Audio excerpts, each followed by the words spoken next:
donde nos redimiste, pagaste el precio que no podíamos pagar. Por eso estamos agradecidos, Señor.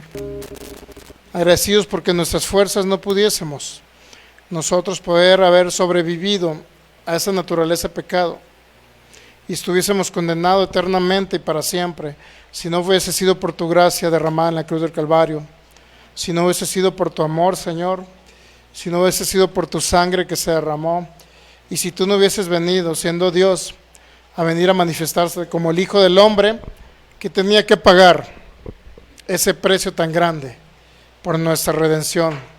Gracias, precioso Cristo, por habernos redimido. Gracias por salvarnos, por justificarnos y por glorificarnos y sentarnos contigo en los lugares celestiales, donde nos has posicionado juntamente contigo en esa autoridad, en ese poder y en ese señorío, en ese lugar y esa posición de honor, Señor. Gracias. Gracias, precioso Rey. Creemos que el Espíritu Santo nos dirige esta noche para entender aún más tu palabra, Señor, y creemos por espíritu, sabiduría y de revelación, en el nombre de Cristo Jesús, para que sean alumbrados los ojos del entendimiento y podamos comprender cuál es nuestra herencia de los santos y cuáles son las riquezas de tu gloria, las riquezas de tu gracia.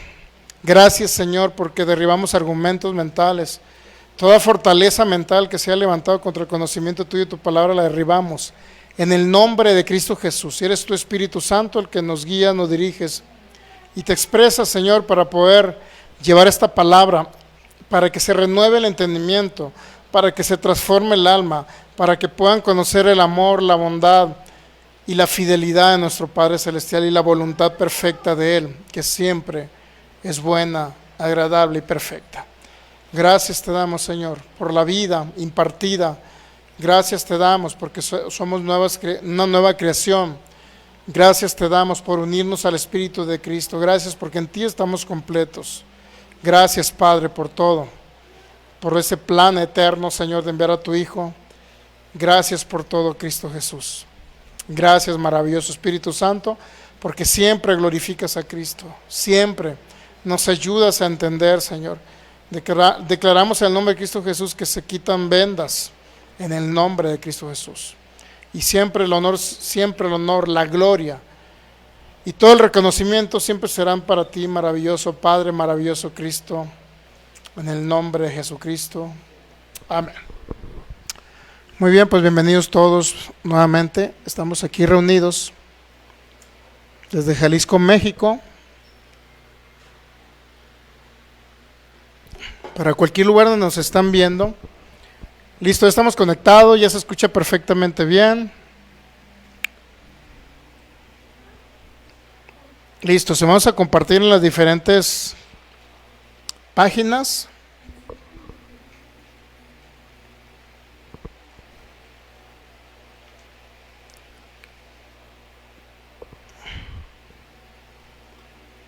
Ok.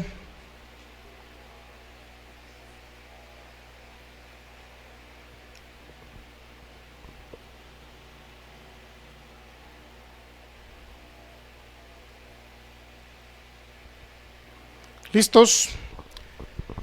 2 Timoteo capítulo 2, versículo 15 es nuestro texto base. Estamos viendo el subtema que se llama Calvinismo versus la Biblia, o también podemos llamarle la bondad, la soberanía y la voluntad de Dios. De ese gran tema que estamos viendo en general. 2 Timoteo 2:15 dice: procura con diligencia presentarte a Dios aprobado, como obrero que no tiene que avergonzarse, que usa bien la palabra de verdad. Ok, pues ahí usted puede ver literalmente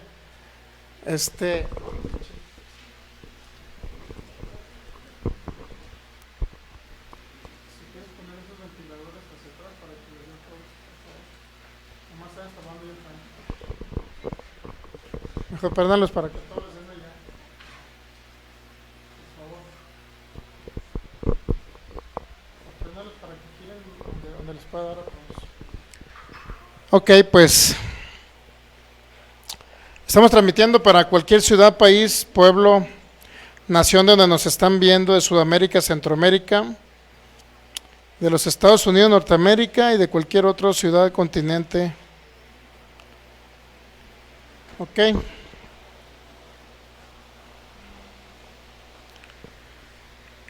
Muy bien, ya estamos transmitiendo en vivo.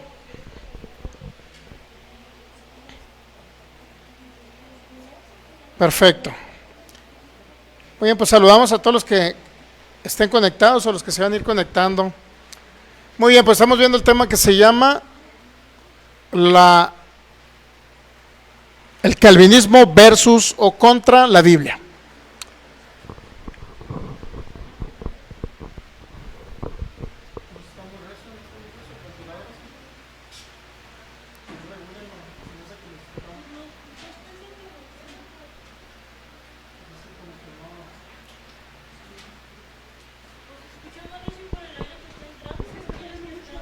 Ah, bueno.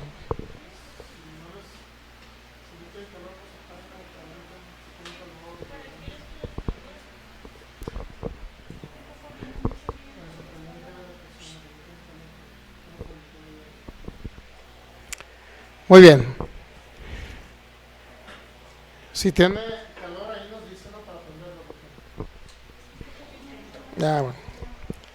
Ok, perfecto. Muy bien, pues 2 Timoteo 2:15 dice: la palabra en Cristo Jesús procura con diligencia presentarte a Dios aprobado, como obrero que no tiene de qué avergonzarse, que usa, traza bien la palabra de verdad. Ok, pues este tema de acerca del calvinismo contrario a la Biblia o contra la Biblia es un tema que no todos asimilan, porque es un tema para hablar de la bondad de Dios, es un tema para hablar de la soberanía y la voluntad de Dios, pero el asunto es que no todos asimilan la bondad. ¿Sabía?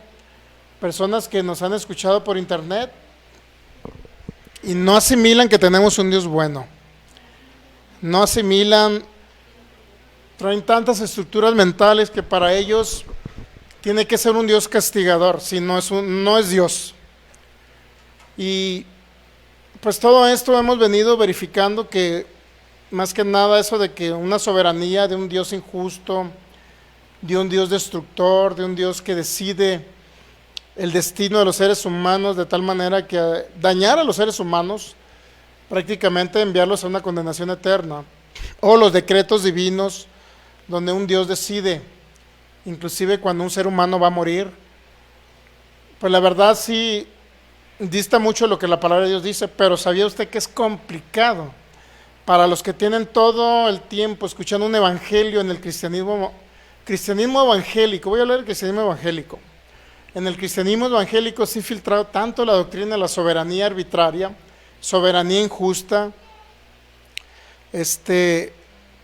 donde un Dios hace lo que quiere, cuando quiere, como Él quiere, en el sentido de que puede inclusive Él mismo incumplir sus propios mandamientos, incumplir su pacto eterno, incumplir su propósito eterno, incumplir todo lo que Él hizo en Jesucristo para rescatarnos. Dios puede, cancelar la obra de Cristo Jesús y cambiar de opinión cuando Él quiere. Entonces, lamentablemente han antepuesto o le han dado más prioridad a la soberanía que en sí al propósito eterno del Padre, que es la voluntad amorosa del Padre, hace conocer por medio de Jesucristo, quien está impartido, habitando en la iglesia, para que Cristo sea el todo en todo y en todos, y Él venga a manifestarse a través de la iglesia, es decir, el cuerpo de Cristo. Pero a veces me sorprendo yo, ¿no? O sea, imagínense, pueden ser personas que desde niños fueron y estuvieron en un lugar donde les enseñaron el Evangelio. Pueden ser personas que tienen 5, 10, 15, hay personas que tienen 15, 20 años en el Evangelio. Y cuando tú les quieres cambiar, bueno, nosotros queremos enseñarles la palabra y que el Espíritu Santo les cambie el chips.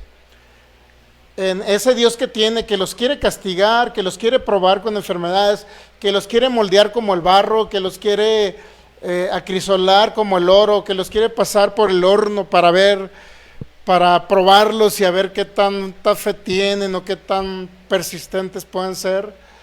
Y me sorprendo yo cuando ahora les cambiamos le damos vuelta, pues yo sé, a la tortilla, ¿no? Le damos vuelta al pensamiento y le decimos, no, es que Dios no es así de malo como tú crees. No, es que Dios no te puede probar con una enfermedad ni con la muerte de un hijo. No es Dios el que se llevó a tu familiar a corta edad. No fue Dios el que destruyó en el terremoto de Haití.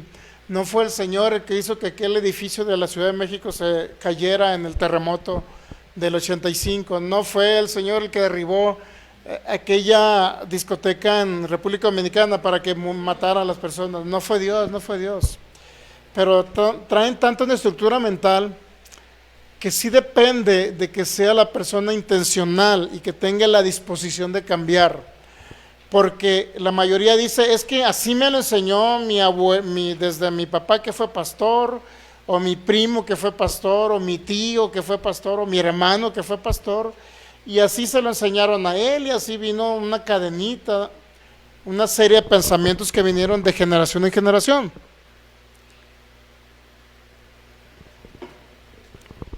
Y lamentablemente lo puedo decir, hay gente que no lo asimila y que prefiere mejor seguir oyendo un Dios destructivo, un Dios que los va a probar, un Dios que los tiene enfermos, un Dios que con un propósito los quiere con una enfermedad incurable, para después pasarlos por un desierto y a fin de cuentas pasarlos inclusive por un proceso, porque ellos creen que las enfermedades son procesos. Y la verdad es que, como les digo, dista mucho del nuevo pacto, porque en el nuevo pacto el único proceso por lo cual pasan todos los hijos es la renovación del entendimiento que viene por ser expuestos a la palabra de Cristo, nada más. Es el único proceso. No existen de que Dios me está procesando con esta enfermedad, Dios me está procesando con esta escasez financiera, Dios me está procesando con ese problema familiar. Eso no existe. Pero por obviedad, como hemos visto, saludamos a Dianita Gastelum, enviamos un abrazo hasta Gilotlán. Entonces, y es lamentable, porque literalmente puedo ver que ahora, como estamos hablando de un Dios bueno, literalmente puedo ver en personas que no aceptan al Dios bueno, no lo aceptan. Y luego te pones a pensar, Dios mío, ¿qué tan oscurecido tendrán el pensamiento, la estructura mental? ¿Qué tanta tinieblas puede haber en esa estructura mental que no puedan cambiar? ¿Qué tanta oscuridad haya mental que no puedan cambiar y entender que tenemos un Dios maravilloso, bondadoso, amoroso?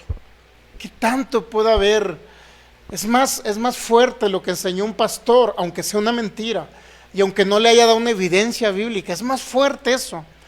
A alguien que les está dando una evidencia bíblica, histórica, dándoles a enseñar que tenemos realmente un Dios bueno por la palabra, porque la misma palabra lo muestra.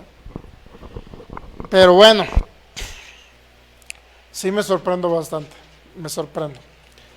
Pero bueno, yo lo que sí le puedo decir, estadísticamente hablando, porque yo siempre llevo estadísticas de personas que han muerto.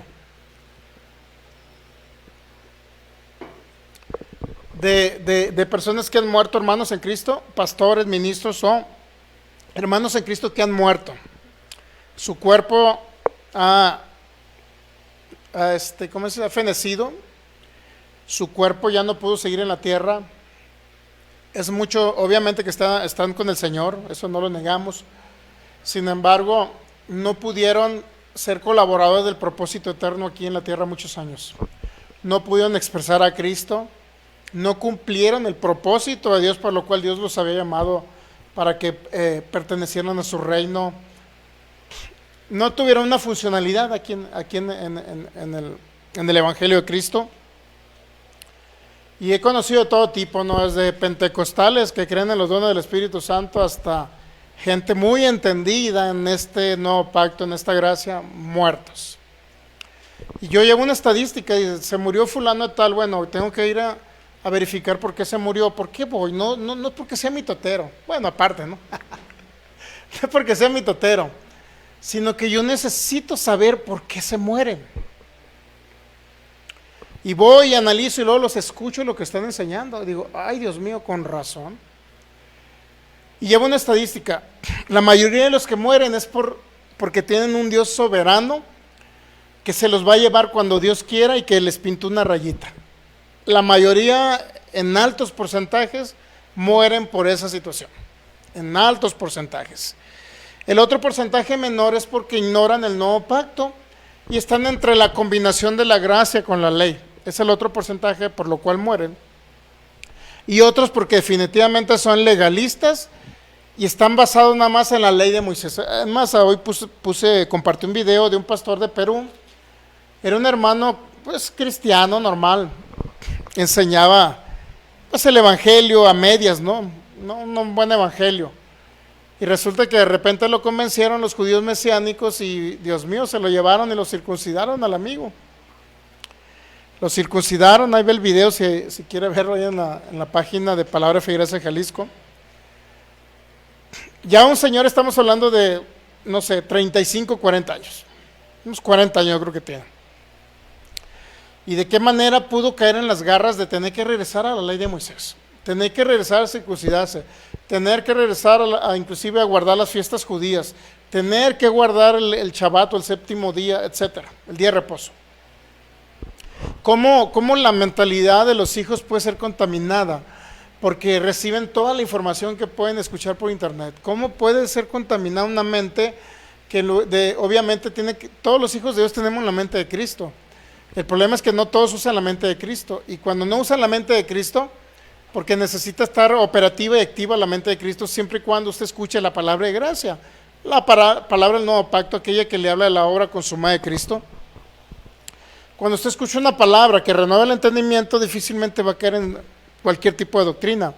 Pero sí, las estadísticas que yo llevo es que la mayoría que han muerto, de los que yo conozco que han muerto, es porque literal, la mayoría abrieron su boquita y dijeron, ya me quiero ir.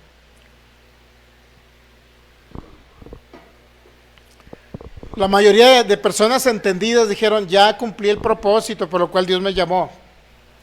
El único problema que yo no he visto a un solo hermano en Cristo que diga, ya cumplí el propósito y me voy a ir cuando están sanos. Sino que dicen, ya cumplí el propósito cuando ya tienen una enfermedad terminal y ya están a punto de morir. Entonces dicen, ya cumplí el propósito, pero no lo dijeron antes. No sé si me estoy dando a entender. Para mí es una gran preocupación dar este tema, y la verdad lamento mucho si alguien se pudiera molestar con lo que estamos enseñando, pero es una realidad que se está viviendo en el cuerpo de Cristo. Hermanos muriendo. Entonces, no hay una plenitud de vida, no hay una expresión plena del Cristo eterno que nos habita. No hay. Porque unos llevan un avance, a lo mejor en palabras, porque hablan palabras bonitas y palabras sofisticadas, pero al rato te das cuenta de qué sirvieron las palabras, si no hubo una expresión plena del Cristo que nos habita. No hubo un milagro de sanidad, vaya, porque ya muchos ya están dejando de creer en sanidad y milagros. Ya dicen que la sanidad y los milagros ya pasaron, que no los necesitas. Mire, tan sencillo, la fe viene por el oír la palabra. Nosotros los creyentes tenemos la fe de Cristo, pero la fe de Cristo tiene que saber cómo operarla usted, cómo operarla. Ahora, para operar la mente de Cristo es necesario que entienda todo aquello que ya tiene, todo aquello que ya se consumó en la cruz del Calvario y todos los resultados de los beneficios que se obtuvieron por la muerte de Cristo y la resurrección, ¿ok? Justificado gratuitamente, hijos de Dios, unidos al Espíritu de Cristo, sentados con Él en los lugares celestiales, etcétera, completos en Cristo. Si nosotros entendemos esto, si nosotros podemos entender, entonces eso es lo que trae una renovación del entendimiento. Eso es lo que trae una formación de Cristo y eso es lo que trae una expresión de Cristo. ¿Ok? Porque oímos algo, vamos a operar la mente de Cristo en eso que escuchamos. Porque tenemos una mente natural que necesita ser renovada y que no entiende lo eterno, pero necesitamos informarle a la mente lo que ya poseemos en el Espíritu. ¿Ok? Necesitamos notificarle a la mente natural lo que ya poseemos, para que entonces esa mente natural se renueve y sea la mente de Cristo la que opere a través de nosotros, ¿ok? Hasta ahí vamos bien. Pero si hay algo que no oye, difícilmente va a operar en eso que no oye. O sea, ejemplo, si ya no se quiere hablar de sanidad y milagros porque dicen que ya la gente o es secundario, o es material, o es temporal, que ya no hay que hablar, si no se oye sobre el tema de sanidad y milagros, ¿qué cree? No va a haber en esta congregación sanidad y milagros. No va a haber. Porque nadie va a creer en sanidad y milagros, porque no ve, no oye, no renuevan el entendimiento respecto a ese tema. ¿Sí me explico? No oyen por obviedad, nadie va a sanar una enfermedad incurable, nadie. Así sucesivamente.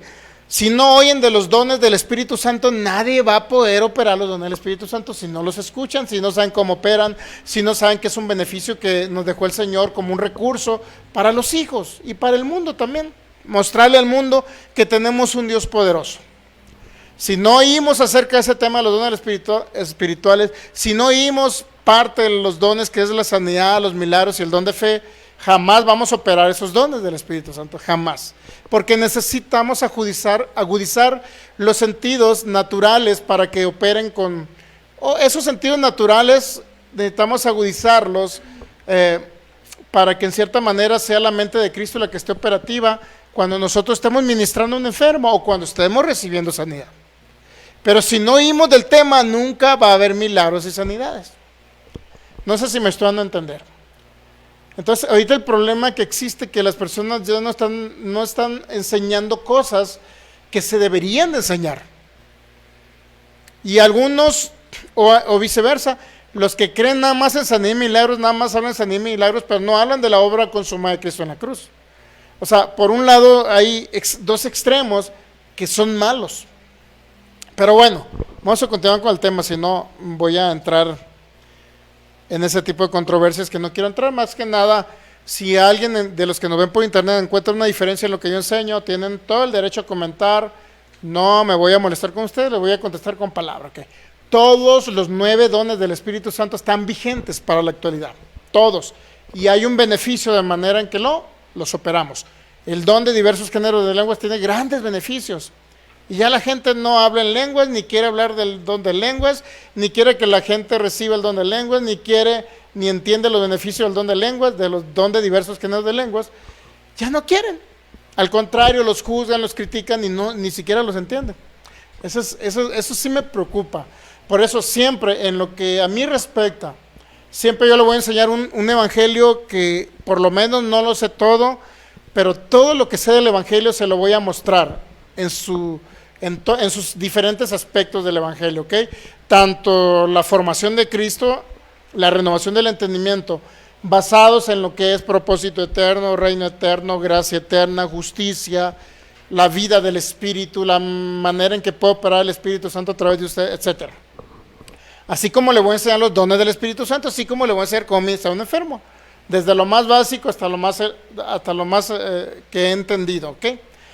Pero nunca lo vamos a limitar a usted a esto. Ya no hay que hablar en lenguas, porque ¿para qué?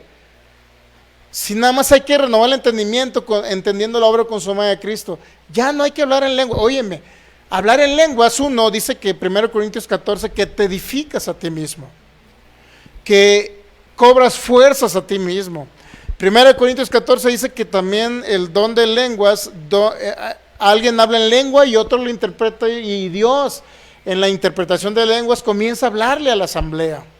Existe el don de diversos géneros, o otra lengua que es para, como señala a los incrédulos.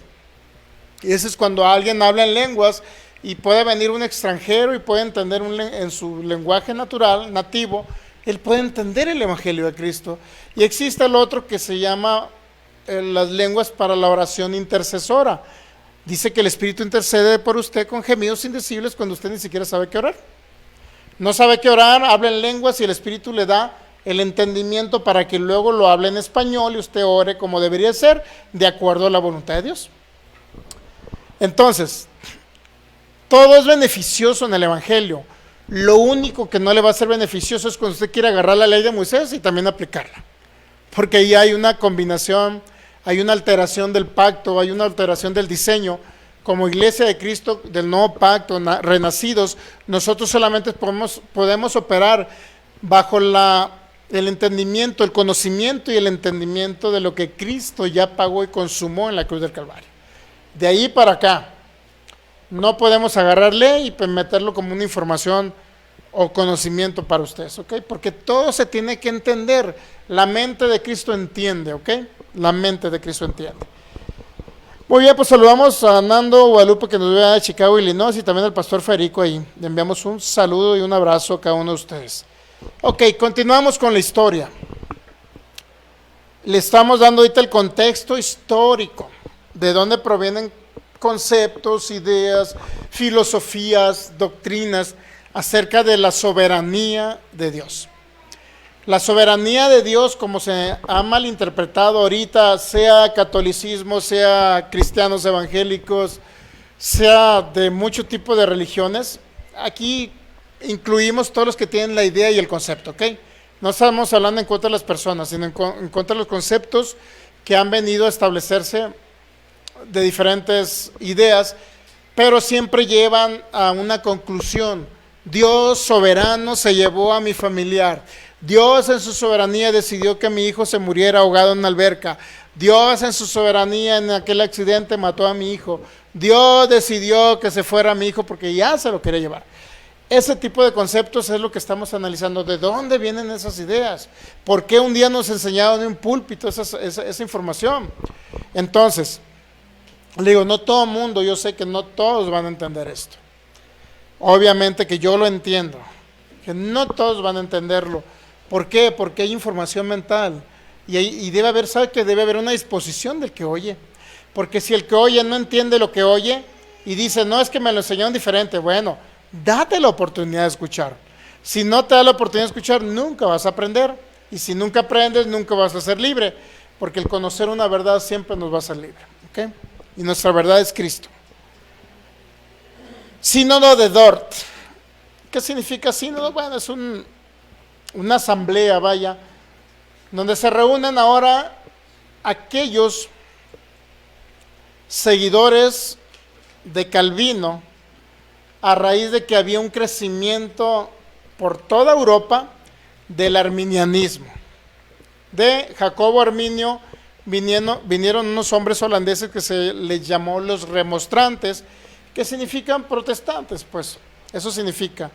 Hicieron un documento donde protestaban en contra, obviamente que le dieron seguimiento a lo que creía Jacobo Arminio.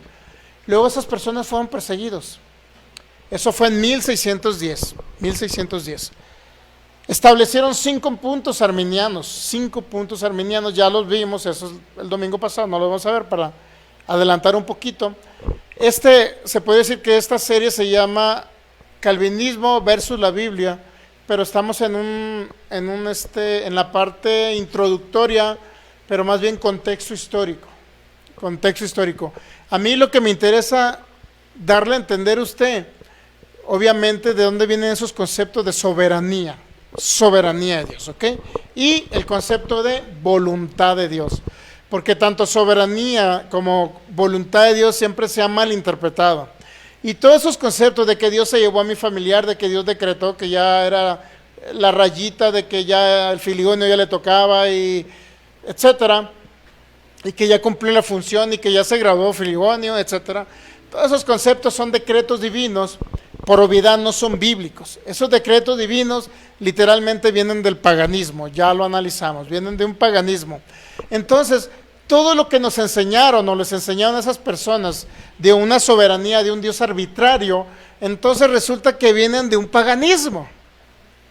Entonces resulta que vienen del mundo de las tinieblas, porque ni siquiera eran cristianos, ni hijos de Dios eran.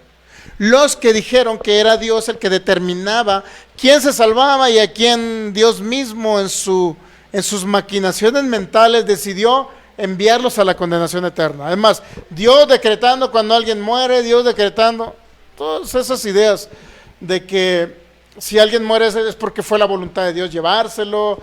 Ese tipo de ideas vienen literalmente del paganismo. Entonces, cuando ahora estamos sacando a relucir la soberanía bíblica, que es diferente a la soberanía arbitraria, que la soberanía arbitraria viene del paganismo, ahora resulta que es una soberanía bíblica, que sí es bíblica, que viene entre los principios espirituales eternos. Ese Dios que es un Dios que su esencia es amor, que es un Dios fiel, y todos los atributos de Dios no todos los vamos a ver, pero sí algunos. Vamos a ver los atributos de Dios, y que ningún atributo de Dios se puede oponer a otro. O sea, la soberanía de Dios nunca puede oponerse al amor de Dios. ¿Sí me estoy dando a entender? O sea, si Dios es amor, no puede oponerse la soberanía al amor. Si Dios es amor y en su amor infinito, y Dios es bueno, porque Dios, otro de los atributos de Dios es que es bondad, es bueno, la bondad de Dios. Entonces, todo lo contrario a bondad y todo lo contrario a amor es maldad, es muerte, es odio, etcétera, ¿no? Entonces, Dios que es amor no puede odiar a la humanidad. Dios que es amor, que es vida, no puede quitar la vida a los seres humanos porque Él es vida. O sea, el atributo de que Dios es amor, de que Dios es bondad, de que Dios es bueno, no puede estar en oposición a la soberanía de Dios. En otras palabras, Dios soberano no puede hacer lo que quiere cuando Él quiere y como Él quiere, fuera de sus atributos esenciales, que es amor, que es bondad. No puede hacerlo, porque inclusive no puede hacer fuera de su propósito eterno, y fuera de su pacto eterno Él no puede hacer nada diferente, porque sería un Dios bipolar. Ahorita envía a Jesucristo para librarte del mundo de las tinieblas, para que todo aquel que en Él cree tenga vida eterna, sea salvo, y de repente Dios va a cambiar de opinión y resulta, no voy a salvar a todos, solamente voy a salvar a unos elegidos. ¿Por qué? Porque el calvinismo lo dijo.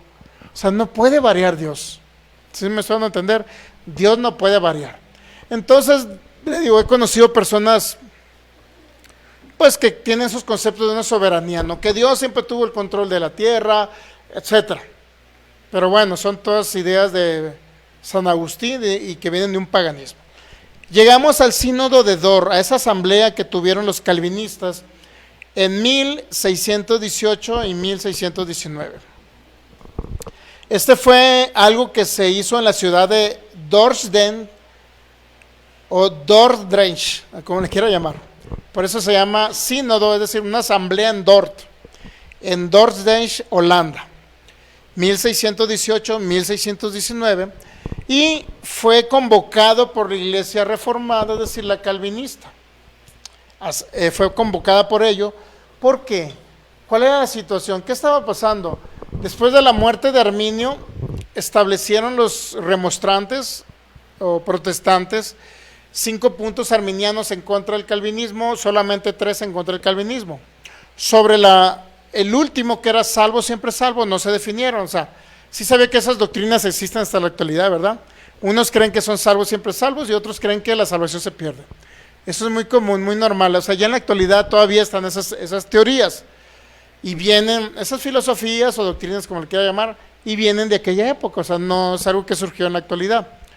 De tal manera que Arminio no se definió en salvo, siempre salvo. Sin embargo, los arminianos de la actualidad, unos creen que la salvación se pierde y otros creen que la salvación no se pierde. O sea, existen arminianos de 4 puntos y solamente en un punto coinciden con el calvinismo. Fíjese qué chistoso, ¿no? Hay arminianos que solamente coinciden con 4 puntos del arminianismo, pero agarran un punto del calvinismo, que es salvo, siempre salvo. Y así, o sea, se va a encontrar diferente variedad de pensamientos, ¿no? Y de lo que ellos han entendido, pues, de la salvación. Al analizar el calvinismo, estamos analizando lo que se llama la doctrina de la gracia también, o la teología de la reforma también. Fueron también invitados representantes con derecho a voto, venidos de 8 países extranjeros. El sínodo incluyó delegados de iglesias reformadas de Inglaterra, Alemania, Francia y Suiza, así como delegados de la iglesia holandesa, todos los cuales eran partidarios recuerdan a Francisco Gomaro, que era un discípulo de Teodoro Beza, y Teodoro Beza fue un discípulo de Calvino, ¿ok?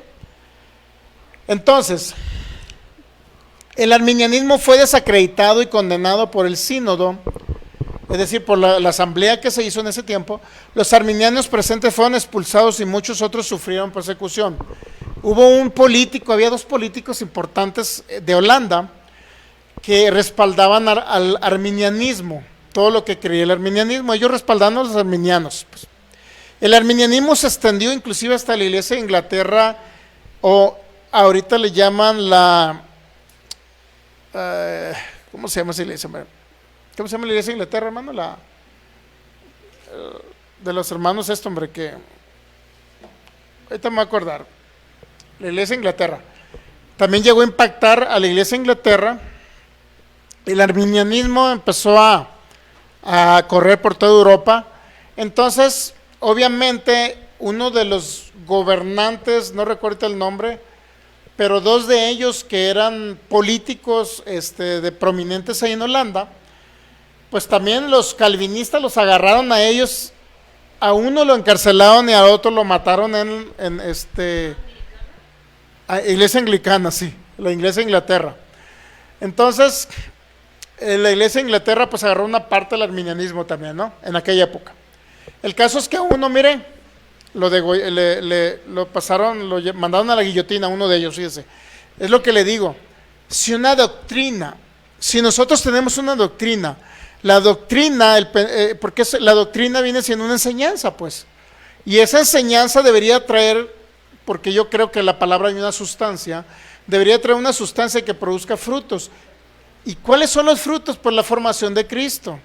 Cristo expresándose a través de nosotros, porque los frutos son los frutos de Cristo en nosotros, pues. Amor, gozo, paz, paciencia, benignidad, bondad, fe, mansedumbre, templanza. Son los frutos del Espíritu, es decir, los frutos de Cristo manifestándose a través de los creyentes. Amor, gozo, paz. Usted, la verdad, amor, gozo, paz, paciencia, benignidad, bondad, fe, mansedumbre, templanza. Amor y bondad.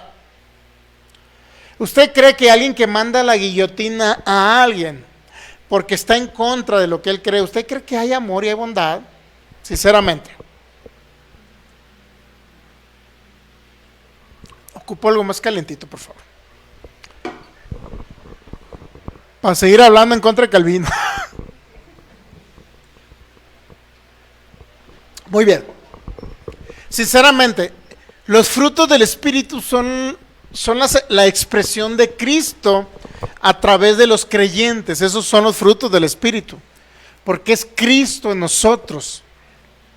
Si alguien realmente está produciendo los frutos del Espíritu, Cristo en nosotros, en esa expresión de Cristo en nosotros deberíamos de amar, deberíamos de ser bondadosos como Él lo es, porque es Él operando a través de la iglesia, el cuerpo de Cristo. No debería haber pensamiento de dañar a nadie.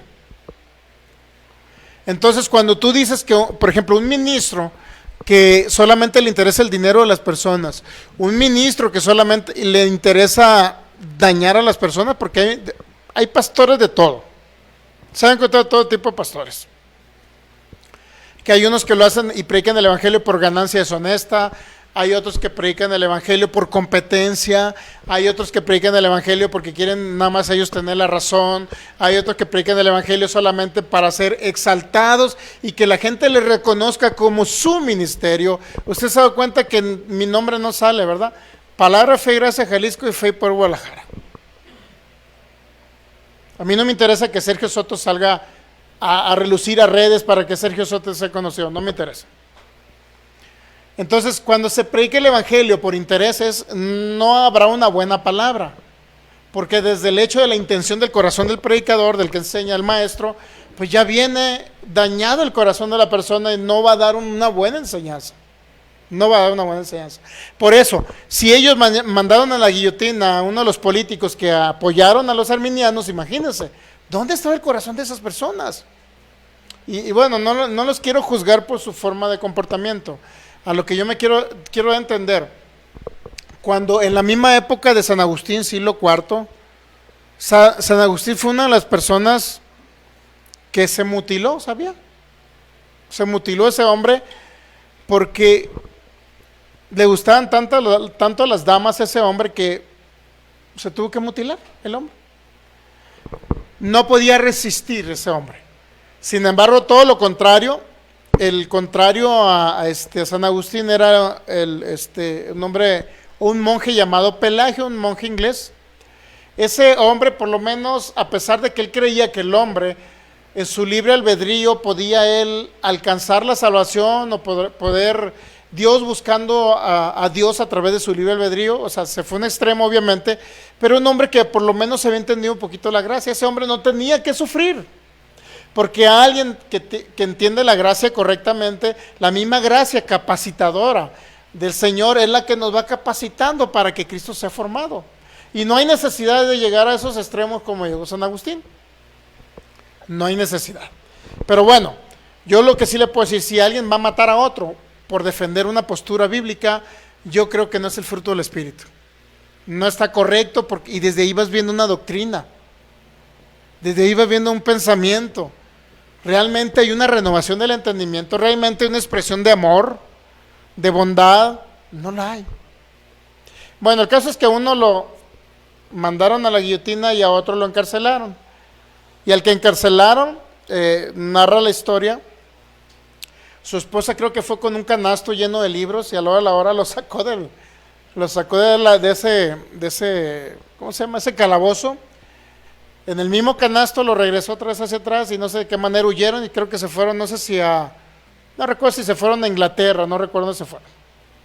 Pero el caso es que huyeron, uno huyó de la cárcel y al otro lo degollaron, lo mandaron a la guillotina. Bueno, entonces hubo una gran persecución, a otros pastores dijeron, si sigues predicando lo que predicó Arminio, ¿qué crees? Te vamos a cerrar la congregación. Y bueno, los obligaban a que predicaran el calvinismo, pues para que usted me entienda. Si no predicaban los puntos calvinistas, como Calvino enseñaba, de una soberanía arbitraria, de los decretos divinos, Dios decretando todo hasta la muerte de las personas, hasta Dios usando el pensamiento de los asesinos para que era parte del plan y el decreto divino, imagínense, para desvivir a otros. Si no se enseñaba eso, lo que enseñaba Calvino de la predestinación calvinista, la elección divina, que Dios elige al que Él quiere y al que no quiere, no le importó y lo mandó a una condenación eterna. El que no enseñara eso, le cerraban la congregación, los desterraban y a otros los mandaban a la hoguera. Así era el asunto.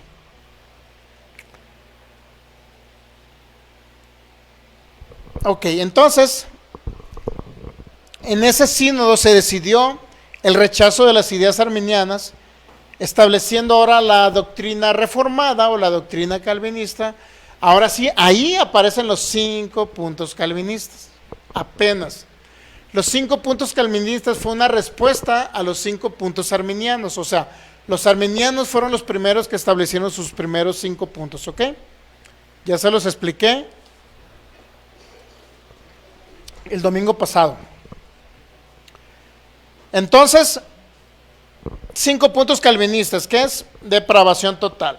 ¿Qué más es? Elección incondicional, expiación limitada, Cristo muriendo por unos cuantos elegidos, gracia irresistible, Dios a los que eligió salvar, no pueden resistir, no pueden rechazar a Jesucristo, ¿no? Porque ya son elegidos. Y por último, en la perseverancia de los santos, salvo, siempre salvo. Tras este sínodo, Johann van Oldenbarner, bueno, tiene un nombre medio raro, ¿no? Un apellido medio raro. Y otros dirigentes principales del arminianismo fueron excomunicados, mientras que otros muchos, entre los que se encontraba Hugo Grocio, esos son los dos que le quería mencionar, Hugo Grocio y Simón Episcopus, tuvieron que exiliarse. Para 1618 la iglesia anglicana, cuyos 39 artículos son calvinistas, literal, fue influenciada por el arminianismo. El arminianismo clásico, así se le nombró al arminianismo, de Jacobo Arminio y de los remonstrantes, solo estaba en desacuerdo en 3 puntos, que es la elección incondicional, la gracia irresistible y la expiación limitada. En esos 3 puntos del calvinismo: gracia irresistible, expiación limitada y elección incondicional. Ahora bien, en 1630 la hermandad remonstrante había alcanzado la tolerancia legal, o sea, para poder más o menos que los toleraran, fue hasta 1630, desde 1619, 18-19, que fue el sínodo, hasta 1630, ¿cuánto fue? Estamos hablando como de 11 años. 11 años tuvieron que andar huyendo, 11 años tuvieron que siendo perseguidos los arminianos por los calvinistas. 11 años tuvo que haber muertes, tuvo que haber persecuciones. Imagínense, 11 años no toleraban a los arminianos. Entonces, pasó mucho tiempo antes de que el arminianismo fuera reconocido oficialmente en los Países Bajos, es decir, en Holanda, y se toleró legalmente hasta 1795. De 1619 a 1795, ¿cuántos son? Como casi siglo, más de un siglo y medio. Siglo y medio para que se tolerara legalmente hablando. Es decir, que el gobierno también pudiera tolerar los conceptos, las ideas y las doctrinas arminianas. ¿Ok? Y sería el protestantismo inglés quien acogiera la doctrina de Arminio más generosamente. Quizás el que más desarrolló la teología arminiana fue un hombre llamado John Wesley, y es con el que vamos a iniciar ahorita. John Wesley. Y John Wesley, literalmente, pero ya estamos hablando, este hombre que nació el 17 de junio de 1703 y murió en marzo de 1791. ¿Cuántos años vivió? 91 menos 3. Como 88 años, ¿no? 88 años vivió este hombre llamado John Wesley. Y fue hasta 1700 y feria cuando ya se legalizó, por decirlo así, lo que viene siendo hasta 1795, que ya se legalizó un poquito más la cuestión de la doctrina arminiana. Ahora bien, empieza ya entonces a surgir un hombre llamado John Wesley, y ciertamente hubo una continuidad, pues si la iglesia de Inglaterra, como les digo, ya agarró puntos arminianos, aunque originalmente fue calvinista, de tal forma que ambas doctrinas, calvinista y arminianos, estipularon 5 puntos. 3 del arminianismo son diferentes a lo del calvinismo, de tal manera que hasta ahorita, en la actualidad, ambas doctrinas todavía permanecen. Ambas doctrinas todavía se escuchan en los púlpitos, ambas doctrinas todavía forman parte de la enseñanza sistemática en muchas congregaciones de todo el mundo, no nada más México ni Latinoamérica, sino en el habla inglesa, anglos y en todos los países de Europa. ¿Ok? Es muy importante entender. Saludamos al hermano Jorge Zamora también, que nos ve acá desde Monterrey. Le mandamos un abrazo a Rosalba Morales, que nos ve allá de Los Ángeles, California. Entonces es importante entender de dónde vienen conceptos, ideas, pensamientos, porque, como les digo, ¿qué hubiera pasado si usted hubiera agarrado por lo menos las ideas arminianas desde, por lo menos de que le empezaron a enseñar una cierta religión? Pues ahorita nadie tuviera unas ideas de que se murió el Filigonio, pues Dios se lo quiso llevar. No tuviéramos esas ideas. O Dios en su soberanía decidió que me pasara esto malo. O Dios decretó que exactamente dentro de mi destino ya estaba destinado de que algo me iba a pasar en este día. O sea, la gente no estuviera pensando en ese tipo de decretos que Dios había decretado, hacer una cosa, Dios ya lo tenía destinado para que sucediera. Nadie anduviera pensando en esas cosas, si no fuera por ese tipo de doctrinas, para que me entiendan. Si no fuera por San Agustín. Catolicismo fue influenciado por San Agustín, calvinismo y luteranismo fue influenciado por el mismo San Agustín, imagínense. Si se da cuenta, enseña prácticamente muchas cosas muy similares, sobre todo lo preocupante de la soberanía de Dios. Pero ¿qué hubiera pasado si antes de que nos llegara una doctrina y nos enseñara una doctrina, qué hubiera pasado si nos hubiéramos puesto a estudiar la Biblia? Aún con el mínimo entendimiento que tuviéramos, o por lo menos hubiéramos empezado a estudiar el Nuevo Pacto antes de estudiar el Antiguo Pacto. ¿Qué hubiera pasado? Pues no tuviéramos esas ideas. Por lo menos nadie nos hubiera inculcado mentalmente una idea. ¿Me entienden? Nadie nos hubiera inculcado.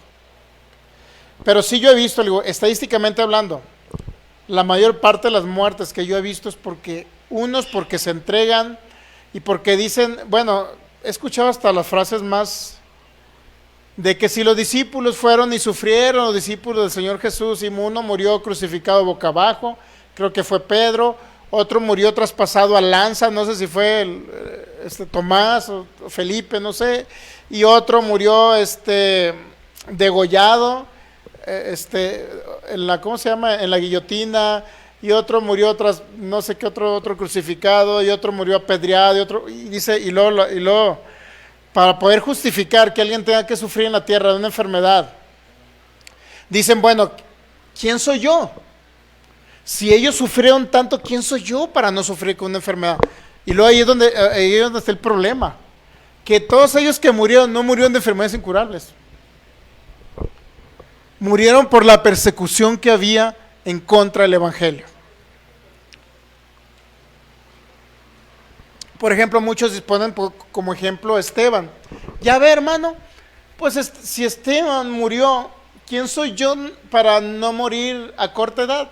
O sea, siempre deje de eso el ser humano.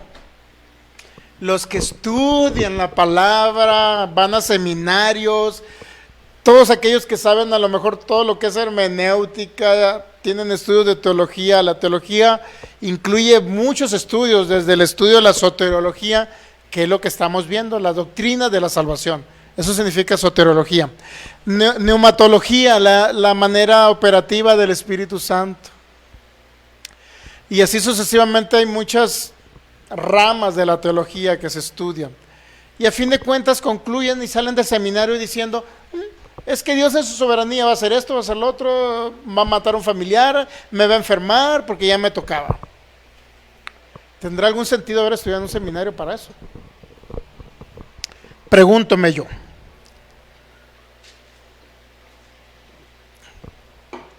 Y no está mal, tenemos que seguir estudiando. Yo no promuevo la ignorancia. Yo promuevo que la gente siga estudiando, siga preparándose. Pero obviamente no en todos lugares les van a dar una buena enseñanza. No todos los lugares. Viene John Wesley. Nos queda tiempo para John Wesley. 1703, nace en Londres, Inglaterra, y muere en 1791. Fue un clérigo y teólogo anglicano británico. Él pertenecía a la iglesia de Inglaterra, anglicano era. Sí, no hay iglesias aquí en Jalisco anglicanas, nunca los ha visto. Se parecen mucho a las católicas, inclusive hasta en el rito. La diferencia es que una de mi mamá, que es católica, Hueso Colorado, me dice, fui a una iglesia allá, porque vivía en Los Ángeles, ¿no? Fue una iglesia bien bonita, sí, la vi, pues una catedral católica, dice mi mamá, ¿no? Y sí, y ya que entré, dice que no empecé a ver ni un santo ahí, ni un monito santo, nada, empecé a ver, dice, caray, qué raro esta iglesia. Pero ¿qué cree? El curita que estaba al frente, pues también vestía sotana y todo el rollo, igualito. Creo que bautizan niños, igualito. Pero no vi nada, dice, no vi ni una estatua ahí, nada. Y se quedó mi madre. Caray, ¿habré entrado a la iglesia equivocada? Era una iglesia anglicana.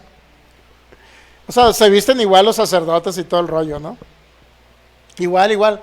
La diferencia pues que no tienen así como imágenes, no tienen cositas de estatuas, pues. Entonces, pues ahí mi madre se asustó después cuando me equivoqué de mi religión. Bueno, entonces John Wesley tenía un hermano igual, Charles Wesley. Se le reconocen como los más importantes predicadores en cuya palabra se inspiró el movimiento que ahorita se llama la Iglesia Metodista. ¿Escuchó iglesias metodistas o no? Que comenzó obviamente en Inglaterra, que comenzó cuando se adoptó la costumbre de realizar prédicas al aire libre de una manera similar a George Whitefield. George Whitefield es amigo de John Wesley, fueron amigos, creo que estudiaron juntos, y John Wesley entró a una hermandad, jóvenes estudiosos de la palabra de Dios, y en esa hermandad donde entró John Wesley, no sé si entró su hermano, ahí estaba este hombre George Whitefield, que era calvinista. ¿Okay? Entonces John Wesley estudió en la escuela de Charterhouse y luego en Oxford, en Inglaterra. Se graduó en 1726 en Oxford y fue un líder, y durante la última parte de su estancia allí fue uno de los fundadores, así se llamaba, el Santo Club, una organización de estudiantes realmente que se dedicaban a analizar a fondo las escrituras, vaya. Entonces ahí en ese mentado Santo Club pues encontró a George Whitefield, que era literalmente calvinista. Y fue calvinista toda su vida, fueron amigos, convivieron, se echaban uno al otro, algo así, por decirlo así, ¿no? Se mandaban cartas, me tocó ver una carta de George Whitefield a John Wesley, me tocó ver una carta, porque leerla, y tratando de justificar el calvinismo que él enseñaba. George Whitefield enseñaba calvinismo, inclusive era un hombre, dicen, muy elocuente para predicar, ganaba a muchas personas para Cristo, era un hombre poderoso en palabra, sin embargo, pues era calvinista. Nuestros hermanos calvinistas, pues son algunos, son buenas personas ahí también, pues, hay buenas personas. Entonces, el 14 de octubre de 1735, Wesley y su hermano John y su hermano Charles navegaron y zarparon con 300 pasajeros a bordo de un barco que se llamaba Simmons desde Gravesend hacia América. Creo que llegaban por ahí en la parte de Georgia, algo así, que eran las colonias americanas de los primeros colonos ingleses que se vinieron acá a América, por decirlo así, pero muchos venían a conquistar el territorio americano y otros venían y aprovechaban a predicar el evangelio. Y ahí es donde usted va a encontrar el Viejo Oeste. ¿No ha visto película El Viejo Oeste? Donde aparece ¿cómo se llama ese actor? John Wayne. ¿Sí le ha tocado escucharlo o verlo? Es donde peleaban el ejército de Estados Unidos contra los indígenas y cómo iban agarrando tierra los indígenas, los mentados, ¿cómo se llamaban? Los Sioux, era una tribu, y la otra no recuerdo qué otra tribu. Pues esos que llegaron a colonizar Estados Unidos y que iban agarrando terreno a los indígenas, pues dentro de esos venían los hermanos en Cristo, de estos hermanos que venían de la iglesia de Inglaterra. También venían, creo, otros moravos de allá de Alemania, también de otro tipo de doctrina diferente a John Wesley. De antemano John Wesley todavía no predicaba o no entendía el arminianismo, todavía no lo entendía muy bien, y él formaba parte de la iglesia, ¿cómo dijimos que iglesia era? La Inglaterra anglicana. Él era anglicano, era un predicador anglicano. Y lo más raro que de la experiencia que él, porque sí tuvo una experiencia él, donde realmente entendió o por lo menos experimentó el nuevo nacimiento espiritual. Y aquí vamos a ver esa experiencia. Es la experiencia que, bueno, el caso es que vino a América, predicó y todo el rollo, y a la hora tuvieron un problema en América. Wesley regresó a Inglaterra deprimido y golpeado por los problemas en América, y tuvo problemas, ¿sabe qué? Por no darle la comunión a una mujer. Se presentó la comunión en la Santa Cena, pues, la cena del Señor, no se la quiso dar Wesley, no sé qué problema hubo ahí, y pues se metió en conflicto con todos los religiosos de acá de América y se tuvo que regresar otra vez a Inglaterra. Se fue todo deprimido, golpeado. El caso es que fue en ese momento cuando se volvió hacia entonces estos hermanos que eran moravos de Alemania, que tenían otro tipo de predicación, o otro tipo de teología, otro tipo de doctrina un poco diferente. Tanto él como Charles recibieron el consejo de un joven misionero moravo. Moravia es no sé si es ciudad, es un pueblo, es una zona allá en Alemania, ¿ok? Entonces recibieron el consejo de un mentado llamado Peter Boegler, quien estaba temporalmente en Inglaterra. Entonces, de ser anglicano, John Wesley se fue y empezó a acudir a reuniones con los moravos. Los moravos eran un poquito más, la manera de vivir el evangelio era como más práctico, pues no tanto como el calvinista arminiano. El calvinista arminiano era como más doctrinal, más en conocimiento, y estos hombres moravos no. Esos hombres veían que aplicar el evangelio a una vida práctica. O sea, en buenas obras, en comportamientos, en hacer el evangelio un poco más práctico. Eso fue lo que le gustó a John Wesley. De tal manera que él tuvo una experiencia. Miren, esa experiencia, Wesley regresó a Inglaterra. El 24 de mayo de 1738, en una reunión de los moravos, obviamente, en 1738, 24 de mayo de 1738, en una reunión de los moravos, en una calle que se llamaba Aldersgate, ahí en Londres, él escuchó una lectura del prefacio de Martín Lutero a la Epístola a los Romanos. Revolucionó el carácter y el método de su ministerio, pero todavía era Wesley todavía era un hombre deprimido. Asistió a un servicio en la noche del 24 de mayo y él relató la experiencia que él tuvo con esa enseñanza que le dieron los moravos. Y él expresa esto, mire. Por la tarde, dice, fui involuntariamente a una sociedad en Aldersgate Street, donde uno leía el prefacio de Lutero a la Epístola a los Romanos.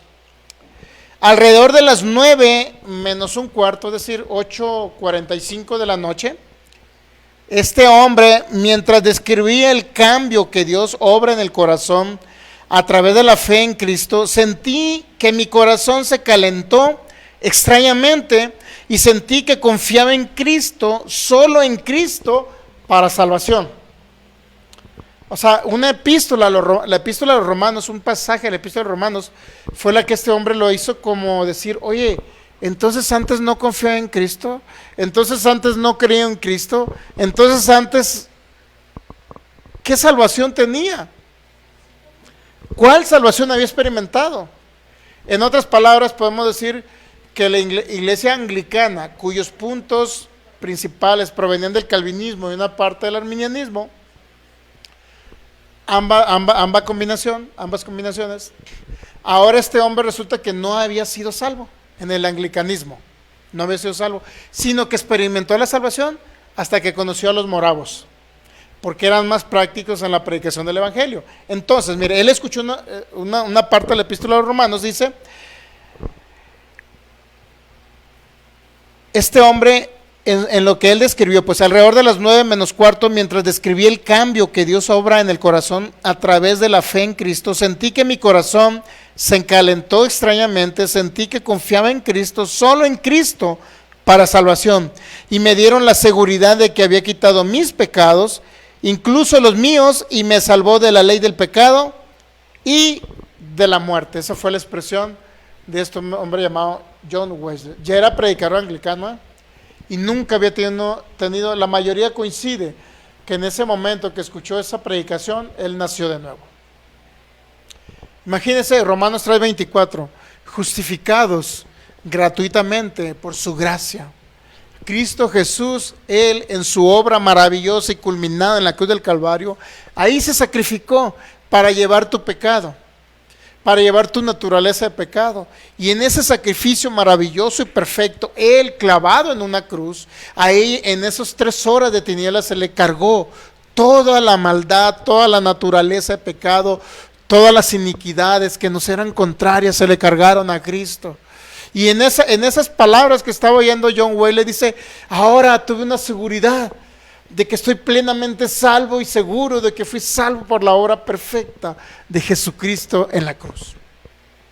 Qué maravilloso. Lo que quiere decir que este hombre no había sido salvo y ya era un predicador. Y con esto quiero decir que puede haber alguien predicando el evangelio por las calles. Sí, por ejemplo, aquellos que ven con sombrillitas en tiempo de sol y con paraguas en tiempo de aguas.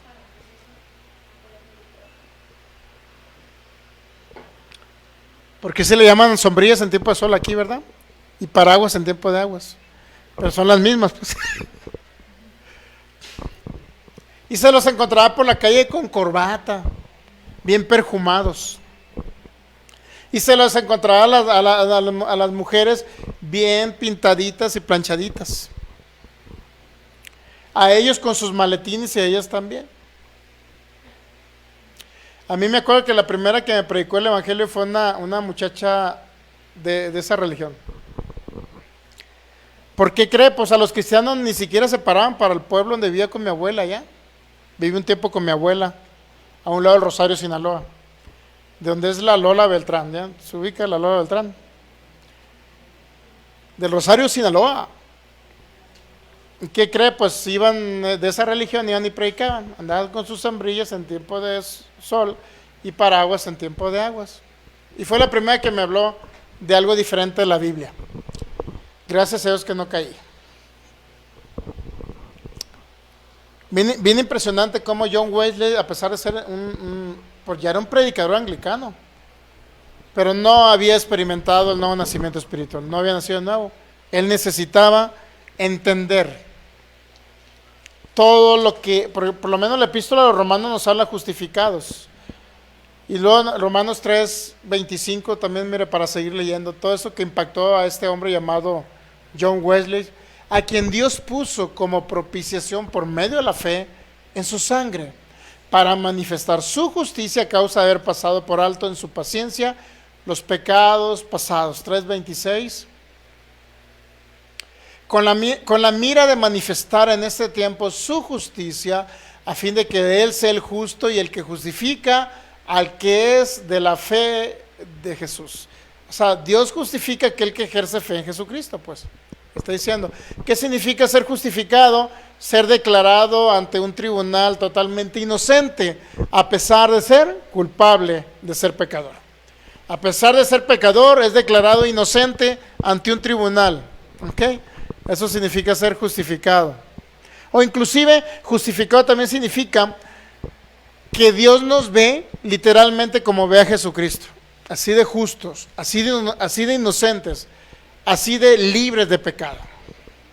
Justificado también significa porque ahora entendemos que la justificación se dio por la regeneración, o sea, ser justificado por el nuevo nacimiento espiritual, es decir, el antiguo hombre ya quedó en la cruz del Calvario, o sea, ya no existe Sergio Soto antes, el que estaba sin Cristo ya no existe, ahora existe Sergio Soto, la nueva creación, la nueva criatura, aquel que se unió al Espíritu de Cristo. Eso también significa justificación o justicia. Saludamos al hermano Ricardo Avilés, que allá nos manda un mensajito desde Chile. Le enviamos un saludo, hermano Ricardo, que está pastoreando por allá creo que en Rancagua, Chile. Entonces, el entender, ya ahorita ya no vamos a ver todos yo creo que ya no nos queda tiempo, los postulados de Wesley. Vamos a leer por lo menos uno, dice, la naturaleza del ser humano. ¿Qué creía Wesley respecto a esto? Igual que Agustín, antes de pecar a Adán, el hombre tenía libre albedrío de pecar o no pecar. Eso creía Wesley. De antemano, las doctrinas de Wesley se le llamó, muchos le llaman arminianismo wesleyano. Es decir, como que Wesley continuó con las doctrinas de Arminio. En cierta manera hay cosas similares, pero no todo es igual. Regularmente Wesley, en lugar de estudiar a San Agustín del siglo IV, estudió a aquellos que se les denominó los padres de Oriente. San Agustín pertenecía a los padres de Occidente y él estudió a los de Oriente, es decir, diferente a lo que creía San Agustín, que Dios había predestinado a unos para salvación y a otros para perdición, que Dios había elegido solamente salvar a unos cuantos por su libre, en su soberana voluntad. Dios decidió salvar a uno solamente de los elegidos, que el hombre no tenía libre albedrío para poder buscar a Dios, que estaba totalmente depravado y muchas cosas más. Pues. Wesley, la teología o la forma de pensamiento acerca de Dios, la manera en que Dios se relacionaba con el hombre, acerca de los atributos de Dios, porque eso es la teología, es el concepto que se tiene acerca de Dios. Este hombre siempre la basó en sus experiencias personales y aunado a que sí tuvo que estudiar a los padres de Oriente de los primeros 4 siglos, no a San Agustín. Por obviedad también aprendió del arminianismo. Entonces la teología o la doctrina de Wesley está muy interesante porque habla de diferentes aspectos de la gracia. Muchos, creo que son 4 aspectos de la gracia. Uno es la gracia previniente, muy parecido al arminianismo. Gracia previa, ¿qué significa? Bueno, que Dios siempre anda buscando al ser humano, en cierta manera, para ya sea a través de los, como les explicaba, a través de lo creado, a través de los pajaritos, a través de los árboles, a través de incidentes. Dios siempre anda buscando al ser humano, a través de la conciencia del ser humano, Dios dándole testimonio en su conciencia, realmente que Dios realmente es un Dios real, etcétera.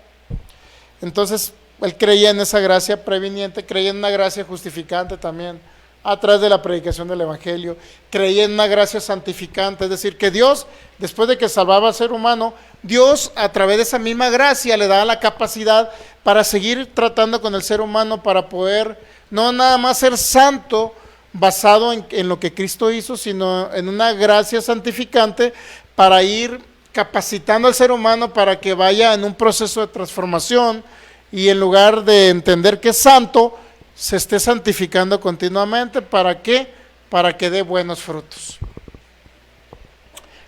Está muy interesante la teología de antemano. Vamos a explicar eso ya el domingo, que él habla de una justicia no nada más imputada, sino de una justicia impartida.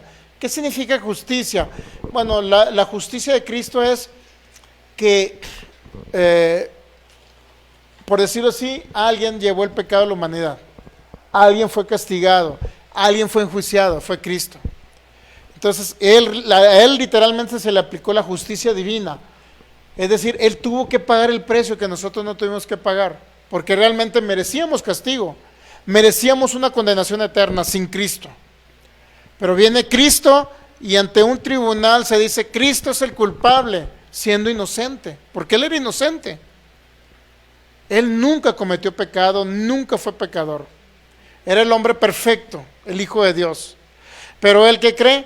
Él dice que se le cargó la naturaleza de pecado de los seres humanos. En otras palabras, a Cristo se le declaró culpable siendo inocente. La culpabilidad que nos correspondía a nosotros se le cargó a Cristo. Y el que pagó el precio fue Cristo. Nosotros no tuvimos que pagar, nosotros recibimos los beneficios de lo que Él pagó. Por eso le digo, sí hubo una justicia divina porque hubo un juicio y se decretó a Jesucristo culpable. Recuerda el hecho cuando anduvo ahí con Pilato y que dices, pues en este hombre no veo ni un pecado. ¿Y qué decían los fariseos? Crucifícale, crucifícale, como diciendo es culpable, culpable, culpable. Fue declarado a este hombre culpable, siendo inocente. ¿Y qué? Porque llevó nuestra culpabilidad. Entonces sí hubo un juicio, se llama justicia. Justicia. Pero en esa misma justicia, ahora a nosotros se nos imparte la justicia de Él. En otras palabras, se nos cuenta como si nosotros hubiésemos ido a sufrir, a ser condenados y a ser castigados, pero no fuimos. Entonces justicia imputada significa que Cristo fue en sustitución nuestra. Justicia impartida significa que no nada más Dios nos ve como si fuésemos justos por lo que Cristo hizo, sino que ahora literalmente nos hizo justos a nosotros. Igual como ve al Hijo, igual como es el Hijo ahora, Cristo, igual somos nosotros, porque nos unió al Espíritu de Cristo. Pero bueno, ese tema se lo voy a seguir explicando más el próximo domingo. Justicia impartida y justicia, una es justicia imputada y justicia impartida. Justicia imputada es que a Cristo, justicia imputada es que a Él se le cargó el pecado mío y a mí se me cargó, por decirlo así, la naturaleza divina de Cristo, pues. A mí se me consideró justo y a Él se le consideró pecador. Y soy justo, ¿por qué? Por lo que Cristo hizo en la cruz. Eso es justicia imputada. Se me imputó, se me atribuyó a mí la justicia de Cristo. Se me imputó a mí la santidad de Cristo. Se me imputó a mí ser justo. A mí se me atribuyó ser justo, que es la justicia de Cristo por lo que Él hizo. No sé si me explico, por lo que Él hizo. A mí se me consideró como justo, pero la justicia impartida no. No es que se te consideró justo por lo que Cristo hizo, sino que literalmente no se te consideró, se te hizo justo. Porque ahora el eterno Cristo vino a habitar dentro de ti y ahora Dios te ve justo. Sí es cierto que Cristo tuvo que pagar el precio, pero ahora te ve justo porque Cristo es el que te habita. Es muy diferente a que Dios te vea justo o a que Dios te vea como si fueses justo por lo que Cristo hizo. Justicia imputada, justicia impartida, son diferentes. Inclusive yo me he dado cuenta que todos los ministros con los que tenemos conexión ya no hablan tanto de justicia imputada, es decir, Dios te perdonó el pecado y ya no te ve como pecador, eso es justicia imputada. ¿Por qué no te ve pecador Dios? Porque ve a Cristo en ti, esa es justicia imputada. ¿Por qué ya no eres pecador? Porque Dios te perdonó los pecados en Cristo Jesús, justicia imputada. Pero ahora no nada más es la justicia imputada. Wesley no se quedó en eso, o él le dijo, es que Dios ya no te ve pecador, porque te hizo justo, ¿me entiende? Son diferentes, y con las personas que tenemos contacto la mayoría creen en una justicia impartida, no imputada, ya que no es lo mismo decir Dios me ve como un pecador perdonado, no es lo mismo decir eso a Dios me ve justo y perfecto porque Cristo me habita, no es la misma. Por eso escuchen congregación ustedes, es que soy un pecador salvo por gracia, justicia imputada. Justicia impartida, no, es que soy perfecto justo, porque así decidió hacerme mi Padre. Soy un espíritu hecho perfecto. A pesar de que piense mal y a pesar de que actúe mal en mi cuerpo, sigo siendo un espíritu perfecto que habito en un cuerpo y que poseo o tengo un alma, la cual tiene que renovarse y renovarse para que sea transformada y ahora expresemos ahora al Cristo eterno a través de nosotros. Y entonces la santidad que ya se nos dio, se nos atribuyó en la cruz del Calvario, ahora se convierte en una santificación, diciéndole a mi alma lo que ya Cristo hizo en la cruz. Y por eso mi alma se renovando, es decir, se va santificando para que Cristo se exprese a través de mí. Y bueno, vamos a continuar el domingo. Póngase de pie. Son asuntos que tenemos que ir aprendiendo poco a poco. Padre, te damos gracias.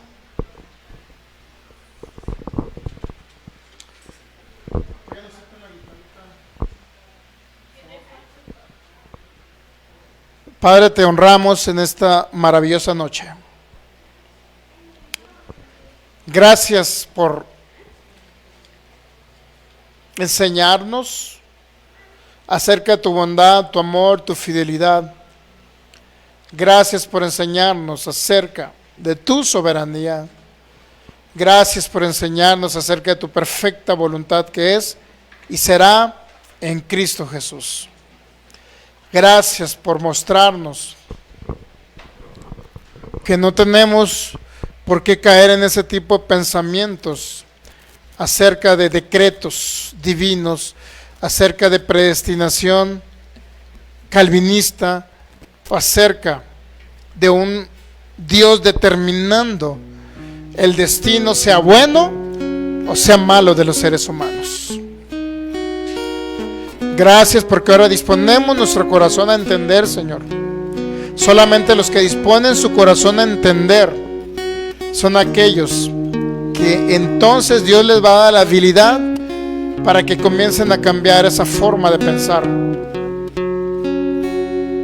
para que cambiando la forma de pensamiento pueda haber una expresión plena y una manifestación, una formación de Cristo y una expresión de ese Cristo que nos habita en la tierra.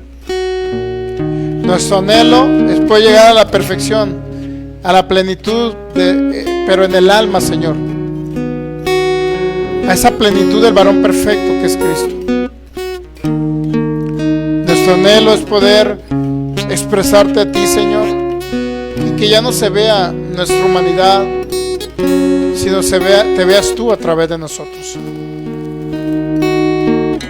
Gracias por darnos a entender que si bien es cierto eres soberano, pero no eres un Dios injusto.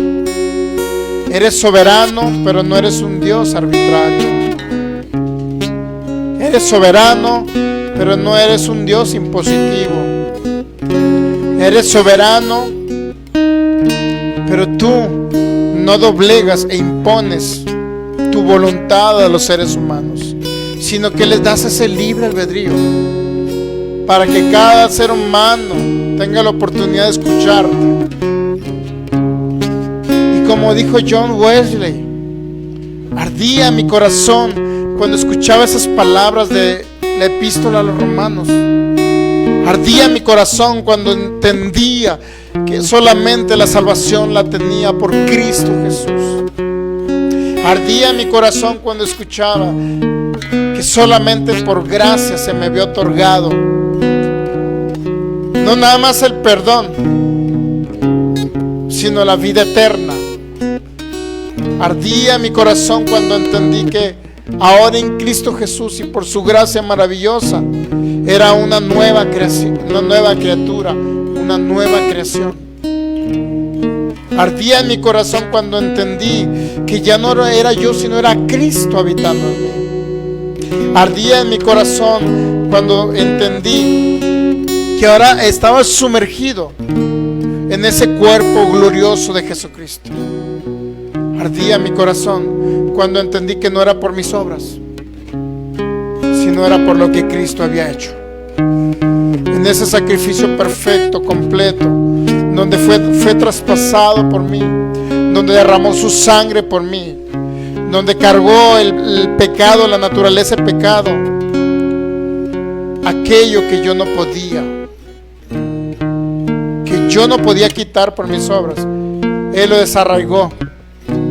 Y el viejo hombre fue crucificado juntamente con Cristo, para que renaciera en mí la nueva creación, la nueva criatura, el nuevo Sergio. Gracias te doy, Señor, porque solamente lo hiciste tú, por tu maravillosa obra perfecta, completa.